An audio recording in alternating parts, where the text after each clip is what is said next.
Después que nós volvemos back for the Corso, nós vamos jogar um rato grondig, quando começamos a adjust direita e quando começamos a melhorar também para o seguinte level de competência. Nós fazemos assim, nós tomamos inicialmente descanso está curto, 2 dias de descanso, nós começamos a desviar back. E já nada nós vai treinar um rato duro para mim, 2 semanas que nós estamos aqui e acaba de 3 semanas, nós vamos começar pouco a pouco a carga, e nós não podemos não cansar. Pero me quero mostrar de detalhes sem que nós mira que tem mais atenção e muita gente mostra dando indicação que não está inang, não está aí go. Bueno, a seleção mestre vai começar a treinar aprender, mas batu ganha para mim interliga na Aruba, então vai ganhar entre boundaries, né? Me quero mané não conta seguir letra que tem South North Center League, batu ganhar interliga para mim, então vou ganhar sei, batu vai preparar para competir para Caribe. Se na Corsau aqui 3 semanas passar, agora vou ganhar sei, batu ganhar direito para ir mundial.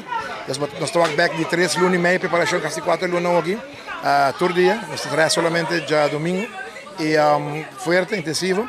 Para ir Corsau, nós treinamos 2 dias por dia, mais já tarde, e para ir mundial também nós treinamos 2 dias por dia, mais já tarde.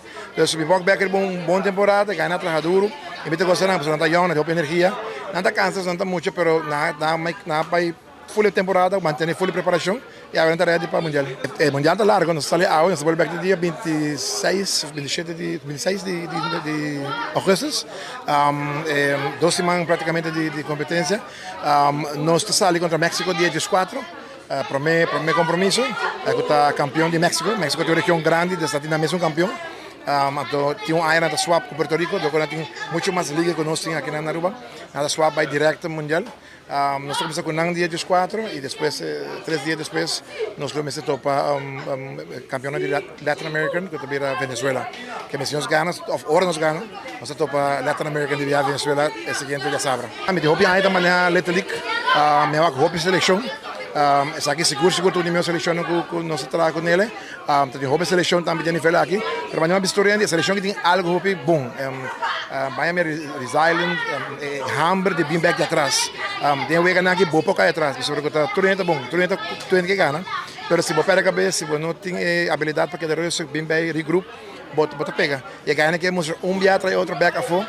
Ora que o custo não está apertar, não pode anti-pressão, não está queda muito. E também se maneira Corsau, de haver semifinal, me tem que de seguro 4 milhões de estádio, desordem, banda tocando, cuero, chapi, e mas bisa nang, sabi que não, de luna não para mim. E também está tensions, nós mesmo que dá, cabe duro, cabe frio, nós mesmo aguanta, nós se treina de aguanta, outro mas tem, já que não cai, nós se aguanta, mas e também está tensions. Me tem imaginar que mundial, durante o tour é parte emocional, me tem que recrutar nível alto de beisebol, pero me te quer passando na Corsau, sobrevivendo, e guerra aí, me te seguro que não vai dar um roubo uma prestação no mundial, seguro.